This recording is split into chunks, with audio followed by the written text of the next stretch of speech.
छत्तीसगढ़ में चुनावी साल में कांग्रेस और भाजपा दोनों के बीच चुनावी जंग जारी है। कांग्रेस और भाजपा के बाद अन्य दलों ने भी जनाधार बढ़ाने की भी कोशिश कर दी है। शुक्रवार को शिवसेना छत्तीसगढ़ के एकनाथ शिंदे गुट ने शक्ति प्रदर्शन किया है। छत्तीसगढ़ में यूं तो शिवसेना दशकों से सक्रिय है, लेकिन अब तक विधानसभा की दहलीज तक नहीं पहुंच सकी है। अब शिवसेना के विभाजन के बाद एकनाथ शिंदे गुट की कमान यहां धनंजय परिहार के हाथों में सौंपी गई है। शुक्रवार को धनंजय परिहार के नेतृत्व में कार्यकर्ता सम्मेलन का आयोजन किया गया। इसमें शिवसेना के राष्ट्रीय सचिव अभिजीत अडसुल भी शामिल हुए। उन्होंने पार्टी के विस्तार को लेकर कार्यकर्ताओं को दिशा निर्देश दिए। साथ ही शिवसेना के प्रदेश प्रमुख ने पार्टी के आगामी कार्यक्रमों के बारे में भी IANS 24/7 से बातचीत की है। आइए देखते हैं। शिवसेना एकनाथ शिंदे गुट के राष्ट्रीय सचिव अभिजीत अडसुल रायपुर पहुंचे हुए हैं। उन्हीं से जानने की कोशिश करते हैं कि छत्तीसगढ़ में शिवसेना लंबे समय से काम तो कर रही है, लेकिन अब तक अपने पांव नहीं जमा पाई है। क्या रणनीति होगी और कैसे आप लोग आगे बढ़ेंगे? आज तक आपने देखा होगा पिछले कई सालों से धनंजय जी परिहार और शिवसेना यहाँ पर काम कर रही है, पर कोई भी यहाँ पर मुंबई से नेता देखने के लिए तैयार नहीं था, ना कोई आने के लिए तैयार था। और खास करके 4 से 5 महीने पहले ही आज नई शुरुआत हुई है शिवसेना की, और सही मायने में बाला साहब के सिद्धांतों पे ये काम हो रहा है। और यही कहने के लिए मैं यहाँ पर पहुँचा हूँ। माननीय शिंदे साहब के आशीर्वाद से मैं यहाँ पहुँचा हूँ और उन्होंने आशीर्वाद भेजा है कि यहाँ के हर शिवसैनिक को एक ताकत जिससे मिलेगी, और आने वाले समय में जो चुनाव होंगे उसमें ज़रूर शिवसेना अपना झंडा लहराएगी। क्या भूमिका देखें, क्योंकि आप लोगों की जो एकनाथ शिंदे जी और भारतीय जनता पार्टी का गठबंधन है, छत्तीसगढ़ में किस संदर्भ में देखा गया है कि शिवसेना अकेले चुनाव लड़ेगी या फिर से गठबंधन होगा, क्या होगा? हर पार्टी को अपना पक्ष बढ़ाने का पूरा अधिकार है और उसी अधिकार से हम पार्टी बढ़ा रहे हैं।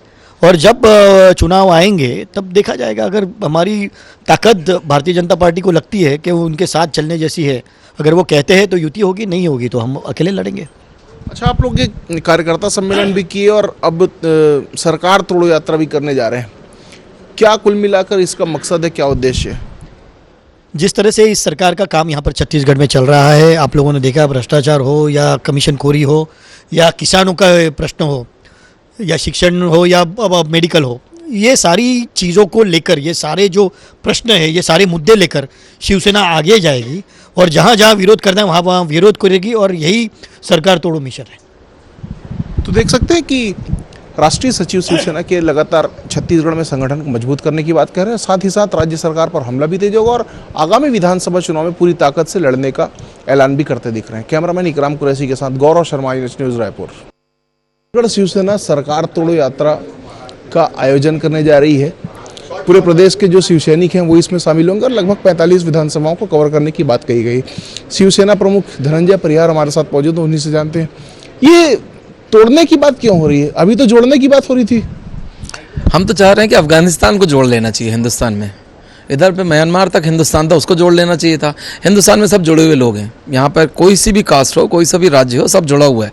हम तोड़ो उस मुद्दे को तोड़ना चाहते हैं जो लोगों की मानसिकता में है, जो सत्ता की मानसिकता में। सत्ता हमेशा बोलती है कि हम पब्लिक के लिए काम करते हैं, किसानों के लिए काम करते हैं, गरीबों के हितों के लिए काम करते हैं, लेकिन ये सब चीज़ों में कमीशन खाते हैं, काम नहीं होता है। इस मानसिकता को हम तोड़ना चाहते हैं। और जो सत्ता पर लोग बैठे हुए हैं, अगर वो लोग अपना काम आम जनता के हितार्थ नहीं करेंगे तो इसको भी हम तोड़ना चाहते हैं कि आम जन के हितार्थ में काम आपको करना पड़ेगा। इस मानसिकता को हमको आम पब्लिक के बीच में जागृत करना है कि जो विधायक, जो सांसद, जो मंत्री अगर हमारे हितों के लिए काम नहीं करेगा तो ऐसे लोगों को सत्ता से तोड़ दो। अच्छा, इसका स्वरूप क्या होगा, क्योंकि आप लोग चुनाव के पहले ठीक यात्रा का शुरुआत करने जा रहे हैं, कितनी विधानसभाओं को कवर करेंगे और इसका स्वरूप क्या होगा? इसमें हम लोग लगभग 45 विधानसभा का हमारा कवरेज होगा। हमने पहले इसके निकाली थी स्वाभिमान मोर्चा, जिसको हम लोगों ने दंतेवाड़ा से निकाला था और जाके अंबिकापुर में देवी मंदिर में समाप्त किया था। उसमें लगभग 35 दिन का वो हम लोग का जुलूस रैली था, वो जिसमें लगभग 3000 से ऊपर आम सभा हुई थी और 3-4 लाख पोस्टर वितरित किए गए थे। इसमें हम लोगों ने लक्ष्य बनाया है कि लगभग 10 लाख पर्चे वितरित करेंगे पूरे स्टेट पे। 45 विधानसभा जाएंगे और 45 विधानसभा मतलब ऐसा नहीं कि हम एक दिन घुसे एक दिन निकल गए। ये हर जगह भाषण करते हुए निकलते हैं। एक दिन में 30-30 भाषण उसमें होना नियत है। और जो वाहन है, जो हम लोग को गाड़ी जो आने वाली है, वो माननीय शिंदे जी ने और अडसुल जी ने हम लोग को गिफ्ट करी हुई है कि चुनाव में इसका हम काम कर सकते हैं। और रथ बनाया जा रहा है और वो रथ पूरे छत्तीसगढ़ के ग्रामीण क्षेत्रों में हम लोग एकदम मतलब कहते हैं जिसको भाजपा की अलग जगह देंगे। और उस अलग के उपरांत में अभी हमारे वोट परसेंटेज जो है छत्तीसगढ़ में 3%, 3 पॉइंट कुछ अप्रॉक्स परसेंटेज है, जिसको हम लोगों ने तय करके रखा है कि 7% को टच करेंगे हम। तो माननीय स्वर्गीय विद्याचरण शुक्ला जी और योगी जी का भी परसेंटेज उतना ही गया था, जिसमें लोगों ने 8 से 10 विधायक जिताए थे। हम लोग उस पोजीशन में पहुंच जाएंगे। ये यात्रा वेरी सून, बस गाड़ी आ चुकी है, वो बनने गई हुई है, उसका रथ बन रहा है और रथ के तुरंत बाद में मे बी मार्च से ये रैली हम लोग चालू करेंगे। तो मार्च से छत्तीसगढ़ के 45 विधानसभाओं को कवर करने के लिए रैली की शुरुआत करने जा रही है शिवसेना, और पूरी ताकत झोंकने की बात भी शिवसेना प्रमुख कहते नजर आ रहे हैं। कैमरामैन इकराम कुरैशी के साथ गौरव शर्मा, न्यूज़ रायपुर।